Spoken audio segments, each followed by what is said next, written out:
Mukunda jewellers grand opening July 11న సోమాజిగూడలో first ever factory outlet. Raj Tarun అలాగే లావణ్య విషయం అందరికి తెలిసిందే. అయితే లావణ్య విషయంలో చాలా మంది నెగిటివ్గా మాట్లాడుతున్నారు. ఎందుకంటే ఆమెకు పేరెంట్స్ ఏమయ్యారు, పేరెంట్స్ ఎందుకు సపోర్ట్ చేయట్లేదు, ఈ ఒకటే ఎందుకు బయటకు వస్తుంది, ఈమె తప్పు చేసింది కాబట్టి పేరెంట్స్ వదిలేశారేమో అని చెప్పేసి కొంతమంది మాట్లాడుతున్నారు.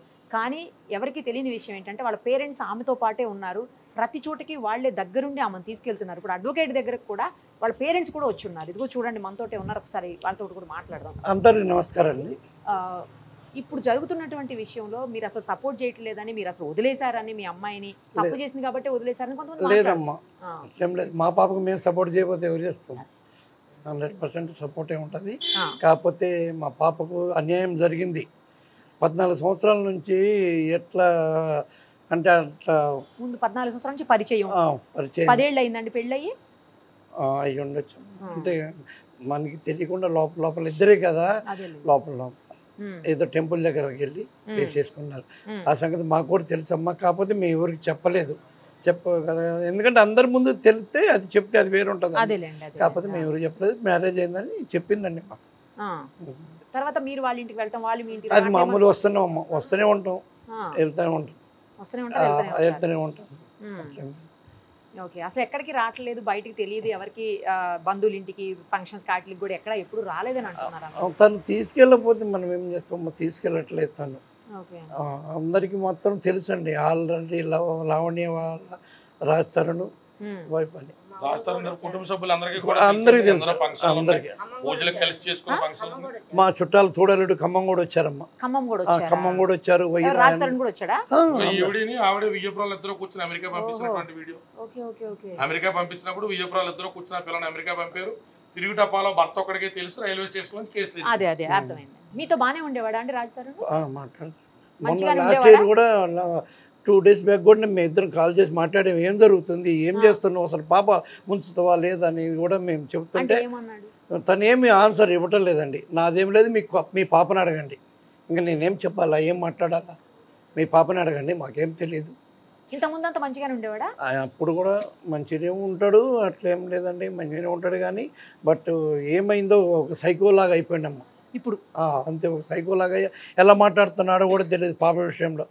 ఆ విషయం అయితే 100% అన్యాయం జరిగింది. అట్లా పద్ధతి కాదు కదమ్మా. ఇన్ని సంవత్సరాల నుండి ఇట్లా చేసుడు ఒకళ్ళ పేరు మీద. తనకి కూడా వాళ్ళ సిస్టర్లు ఉండొచ్చు, అమ్మ నాన్న, అట్లా ఒక తప్పు కదా ఒక మాట మాట్లాడినావు. సర్వం కుక్కల కాడ జేటు అన్నీ చూసుకుంటూ వచ్చేసి ఇప్పుడు ఇట్లా బయట పెట్టి అక్రమ సంబంధాలు చేస్తే ఇంక మేము బతకాలా ఉండాలమ్మా. మీరే న్యాయం చేసి దయచేసి మీడియా ద్వారా అందరికీ చెబుతున్నామమ్మా. మీరు వాళ్ళ పేరెంట్స్ తో ఒక్కసారి మాట్లాడి చూడాల్సిందేమో కదండి. మాట్లాడారా పేరెంట్స్? ఏమన్నా వాళ్ళ నెంబర్ ఉంది కానీ లేదు, పని చేయట్లేదండి. తీయట్లేదా వాళ్ళు? అంటే బ్లాక్ చేశారేమోనండి. అన్ని బ్లాక్ చేస్తారు, వాట్సాప్ బ్లాక్ చేస్తారు, నార్మల్ కాల్స్ బ్లాక్ చేస్తారు. అదే అన్ని బ్లాక్. ఫోన్ చేస్తే బేరాలు పెడుతున్నారు. చుట్టాల ద్వారా ఈ అమ్మాయికి ఆయిల్ అని ఉంచుకుంటారు, బయటికి గెంటేమంటారు, పాపం బేరాలు పెడుతున్నారు.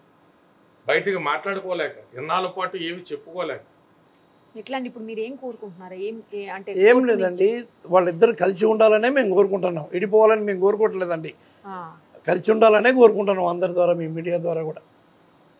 ఇంత జరిగిన తర్వాత కూడా మీ అమ్మాయి అదే కోరుకుంటుంది, మీరు కూడా? అవునండి, మరి ఇంకా మేము మా పాప ఏది కోరుకుంటే మేము కూడా అదే కదా కోరుకుంటాం. వేరే వాళ్ళకి ఎట్లుంటుందండి? ఆపోజిట్ కదా. ఇంత జరిగిన తర్వాత ఏదన్నా ఉంటుందండి? పరువు పోదా? మాకు మరణమే సరే, ఇంకేం లేదండి ఇంకా తప్ప. ఏమన్నా మా పాపకు అన్యాయం జరిగితే మేము ఇద్దరం మాత్రం ఉంటామండి, ముందు చెప్తున్నాం మీకు అదే మాట. ఇప్పుడు అంటే ఈ సంఘటన తర్వాతే కానీ అంతకు ముందు అంతా బాగానే ఉన్నారా అండి ఇద్దరు? ఉంటాడు కానీ ఉండేవాడు, కానీ తన సూట్లోకి వెళ్తూ ఉంటాడు మేడం. అది మేము ఎక్కువగా కలవడు. 90% ఏదో ఒక సందర్భంలో కలుస్తాడండి. కలిసినప్పుడు మాట్లాడతాం, అంత ఫ్రీడమ్. ఎప్పుడంటే చేసుకుందాం అనే అంటాడు.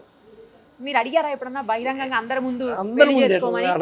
కాదు, బహిరంగంగా అందరి ముందు పెళ్లి చేసుకో మా అమ్మాయిని, ఇట్లా గుడిలో కాదు అని చెప్పి అడిగారా? అసలు బహిరంగంగా అడగలేదమ్మా.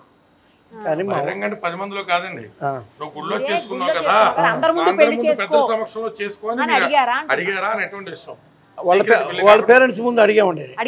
అడిగాం. అడిగితే ఇంకా అద్దెలో ఇద్దరు ఇష్ట ప్రకారం జరుగుద్దాంలండి అని చేద్దామన్నారు వాళ్ళు కూడా. ఇద్దరు ఇష్ట ప్రకారం మీ అమ్మాయికి అన్యాయం మీ అమ్మాయికి అన్యాయం జరగదని చెప్పారు వాళ్ళ నాన్న. ఇప్పుడేమో అసలు ఫోన్లు కూడా తీయట్లేదు. లేదండి, తీయట్లేదు ఫోన్. సరే ఇప్పుడు ఇక కోర్టు ద్వారా తెలుసుకోవడం తప్పించి వేరే ఏం కూడా కనిపించట్లేదు. అంతేనమ్మా. థ్యాంక్స్ అండి. సుమన్ టీవీలో మీ పర్సనల్ అండ్ బిజినెస్ ప్రమోషన్స్ కోసం కింది నెంబర్కి కాంటాక్ట్ చేయండి.